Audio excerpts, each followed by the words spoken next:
En RDC, Denis Mukwege appelle à la création d'un tribunal international pour son pays. Guinée, Conakry, coup d'État, une mission diplomatique de la CEDEAO à Conakry ce vendredi. Togo, Covid-19, les lieux de culte fermés à nouveau pour un mois. Et puis, toujours Togo, le gouvernement planche sur la mise en œuvre des conclusions de la concertation nationale entre acteurs politiques. Nos invités sont déjà en place. Chris Ega, directeur de publication de Express Info, vous allez bien? Je vais très bien. Je salue mes confrères, surtout mon frère que je n'ai pas vu depuis quelque temps. Ouais. Ah ben voilà. Et je salue toutes les téléspectatrices et tous les téléspectateurs. Alors, vous parlez bien sûr de lui, Magloa Kiwayo. Vous allez bien? Vous êtes journaliste et écrivain. Ça va, malgré ce décès de Mewege qui nous a plongé dans l'effroi. On a une pensée pour lui, mais ça va dans l'ensemble. Adam Adjaranou est également là. Lui, vous le connaissez très bien, il passe souvent. Ça va, bonsoir à toutes et à tous. Alors, je vous redonne la parole pour rendre cet hommage vibrant à Amobi.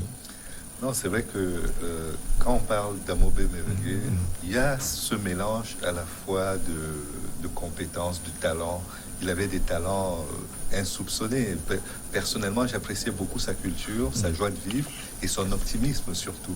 Et puis, il y avait une autre chose qu'il avait de très particulier, c'est que quand je suis arrivé à RFI pour la première fois comme stagiaire, j'avais droit à 3 mois de stage, au terme desquels je devais me débrouiller moi-même pour trouver l'assurance qui me permettrait de prolonger pour le 6e mois. Et c'est lui qui a payé mon assurance la première fois et qui m'a pris sous son aile pendant cette période-là, sans rien demander en retour.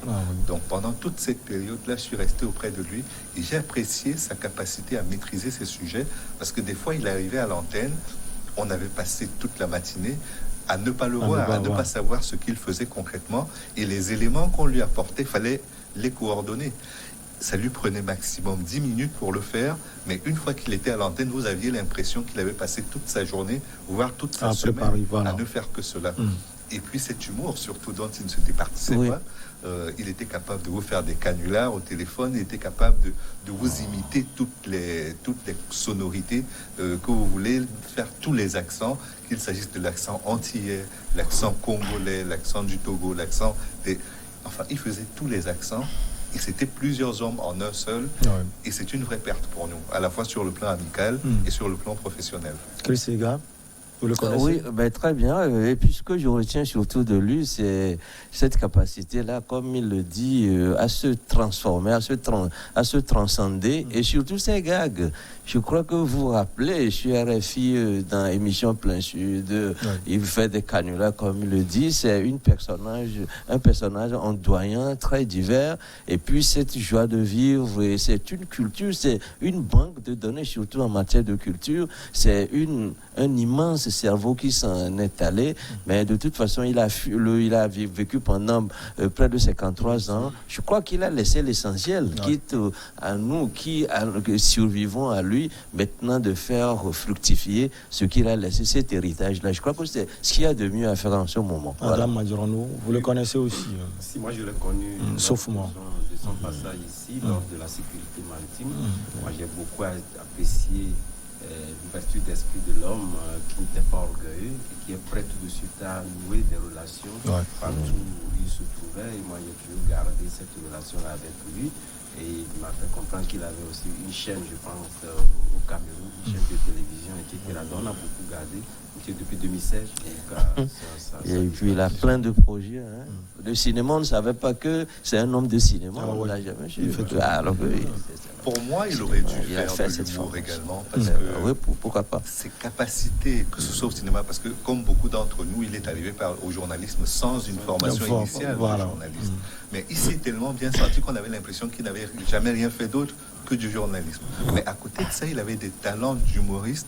Je pense qu'il n'a pas suffisamment utilisé. Il nous en a donné quelques idées, il a lâché quelques éléments. Je crois qu'il a été le premier d'ailleurs à faire venir des humoristes d'Afrique en France. C'est Gou, Michel, Digbo et tout ça. Ce n'est pas celui qui est chez RFI, qui est le chroniqueur. Oui, c'est pas Maman qui a institué donc cette pratique-là. Je crois qu'il est le précurseur. Il était le précurseur précurseur de ça. Alors, qui repose en paix. On va donc commencer par la RDC. Le docteur congolais Denis Mukwege, prix Nobel de la paix en 2018, a appelé vendredi à la création d'un tribunal pénal international pour la République démocratique du Congo, dont l'essai en proie aux violences armées depuis près de 25 ans, malgré l'état de siège instauré dans les Kivu et en Ituri depuis début mai. La situation sécuritaire ne semble pas s'améliorer dans ces provinces, écrit dans un communiqué Denis Mukwege, évoquant avec effroi les récentes tueries qui ont fait des dizaines de morts dans les territoires de Béni. Alors, Chris Ega, c'est quelqu'un qui est écouté partout dans le monde. Vous pensez que ce cri sera écouté? Que son cri serait écouté, mais ce qui pose problème, c'est la pratique, parce que l'idée en soi n'est pas une nouvelle idée. On ne va pas refaire l'histoire, mais vous savez, depuis la mort d'un certain C.C. Secours à Zabanga, un nom aussi long que le bras, je veux parler tout simplement de Mobutu, et que l'État congolais est en déliquescence. L'État n'existe plus depuis un bon moment, et je voudrais dire que le mal a atteint la racine. Maintenant, ce mal-là, s'il atteint la racine, il faut le traiter par la racine. Et je crois que ce qu'il a dit, c'est un vœu, mais ce n'est que la partie la plus visible des solutions qui sont proposées. Vous savez, avec un mal qui a fait des décennies, ce à quoi moi j'ai pensé d'abord, c'est qu'on réunit sur une conférence de paix à l'échelle régionale, mais associant les gens qui ont des compétences et de la matière à faire valoir sur le sujet. Maintenant, ce qui se passe là, c'est devenu pratiquement une culture. C'est un mode de vie. Ce n'est plus un problème. Ceux qui sont dans le milieu ne perçoivent finalement plus la chose comme un mal, mais c'est devenu un mode de vie, parce que c'est de cette façon-là que ces gens-là vivent. Lorsque vous pouvez créer très rapidement un groupe armé et chercher à faire partie ceux qui sont les premiers occupants de tel ou de tel lieu et vous installer, peut-être c'est à côté d'une mine que vous voulez exploiter, vous pouvez trouver des partenaires pour ça. Je crois que le mal est plus profond que ça. Maintenant, réunir un tribunal sur le sujet, c'est de la répression. On sera dans le vif du sujet, mais je crois que ce n'est pas ce qui fera que sur le terrain, les gens ne vont plus aller à ce mal-là, parce que je l'ai dit, c'est un mal, c'est un mode de vie. Ils vivent comme ça depuis des décennies. Vous vous rappelez quand même quand le Kabila après est passé par là, et c'est depuis cette époque, à partir du Rwanda, qu'on a essaimé cette culture de violence-là sur tout le parcours de Kabila. Donc cette culture-là est restée. Les gens ne savent pas s'exprimer aujourd'hui autrement que par cette violence-là. Ils ne savent pas s'exprimer autrement que par les armes qui leur donnent de la pitance. À partir du moment où le truc est lié à une occupation pratiquement mercantile, je crois que le mal est assez profond. Il faut de sérieuses réflexions. Il faut regrouper plutôt, à mon sens, et mes confrères en diront ce qu'ils en pensent, une conférence d'éminence grise pour réfléchir d'abord, concevoir des plans et passer ensuite à l'exécution. Voilà. Alors, le Magloire que Mayou, les populations vivent dans la peur et dans l'horreur, en dépit de la présence des forces onusiennes. Comment on peut expliquer cela?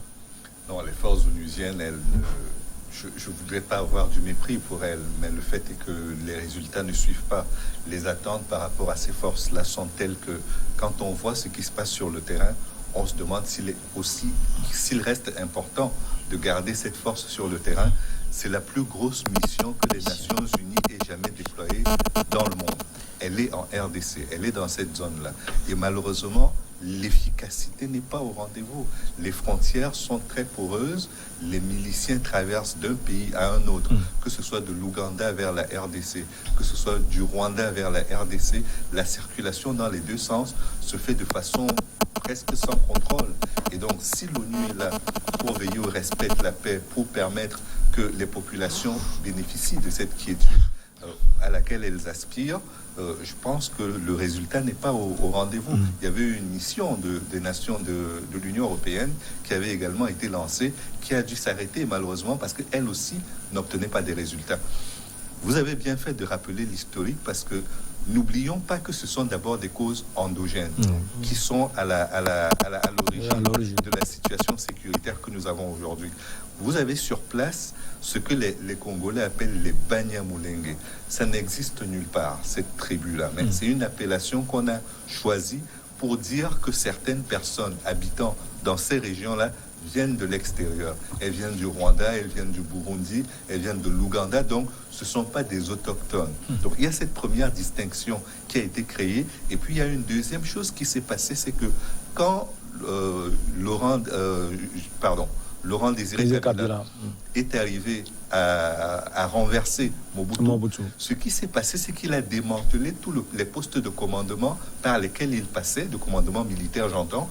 Donc, de l'est de la RDC jusqu'à Kinshasa, il a démantelé tous les postes de militaires qui étaient sur place. Les militaires se sont enfuis, les armements ont été récupérés, et depuis, aucune solution n'a été trouvée pour remplacer l'armée qui n'était plus présente et qui n'était surtout plus efficace dans cette zone-là.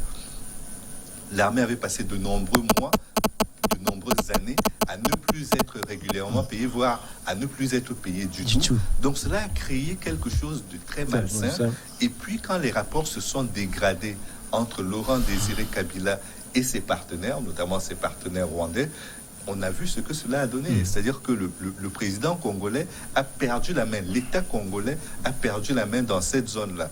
Ce qui a été encore plus aggravant, c'est que à la suite du génocide, de nombreux génocidaires se sont enfuis du Rwanda pour se réfugier en RDC avec l'aide des Français notamment, qui les ont aidés à entrer avec toutes leurs armes. Et donc, ces armes-là sont entrées. Aujourd'hui, on a plus d'une centaine de milices qui opèrent dans ces régions-là. On ne peut pas les désarmer, on ne peut pas non plus les chasser.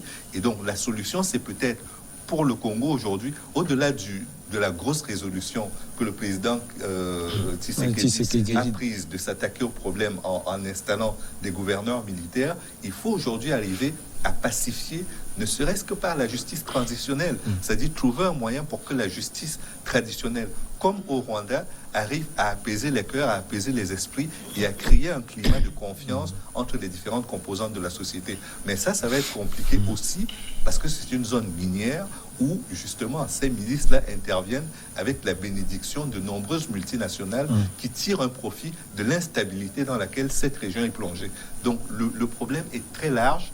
L'ICAD est intervenu au Soudan, l'ICAD intervient par moment en Éthiopie. Je pense qu'on devrait utiliser son mécanisme pour réfléchir de façon régionale sur la manière de pacifier, parce que qu'on fasse un tribunal pénal international pour la RDC ou pas, il est nécessaire que l'effort se fasse en interne et qu'il se fasse de façon conjuguée, parce que nous plaignons aujourd'hui du terrorisme dans notre région d'Afrique de l'Ouest, mais en RDC et dans l'Est de l'Afrique, c'est un problème différent qui se pose, auquel pourra se greffer le terrorisme.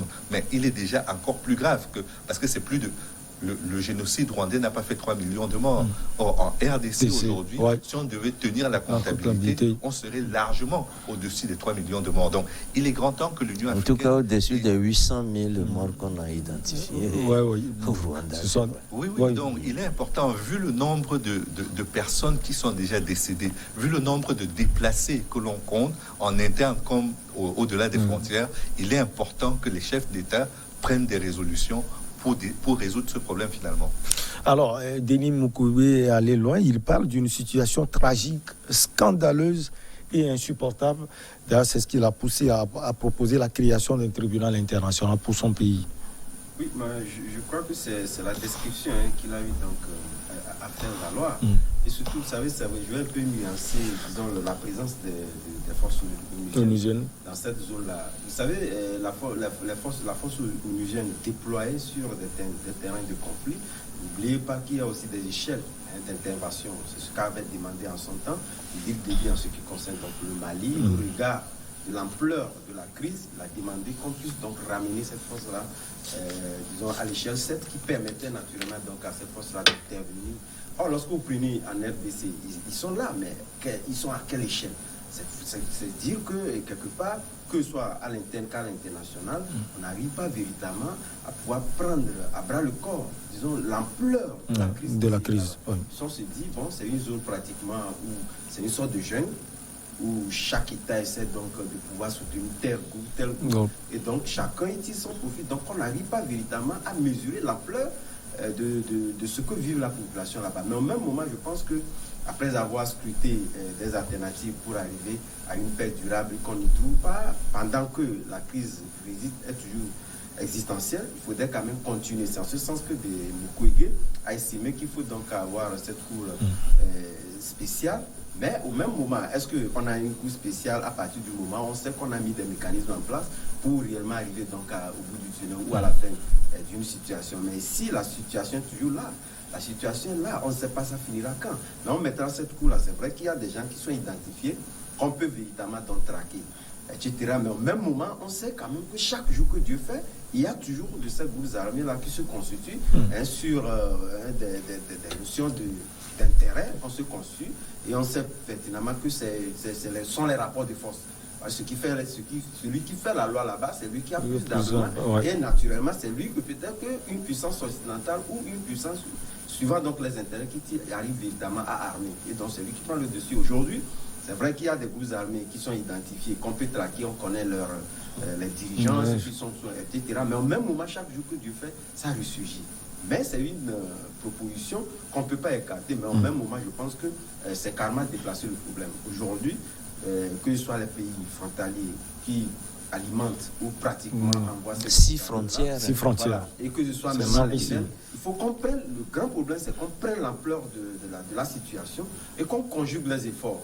Conjugue les efforts, que ce soit en Allemagne. C'est vrai que la volonté de Tshisekedi est véritablement exprimée, mais au même moment, les moyens pour arriver véritablement à circonscrire disons la zone, ne sont pas au rendez-vous. Ça, c'est une évidence. C'est vrai que lorsque vous mesurez un peu l'effectif des forces armées envoyées, c'est vrai qu'on est arrivé à changer les gouverneurs, etc. Mais on a constaté qu'il y a une persistance de la situation. On va marquer la pause et on continue avec la RDC.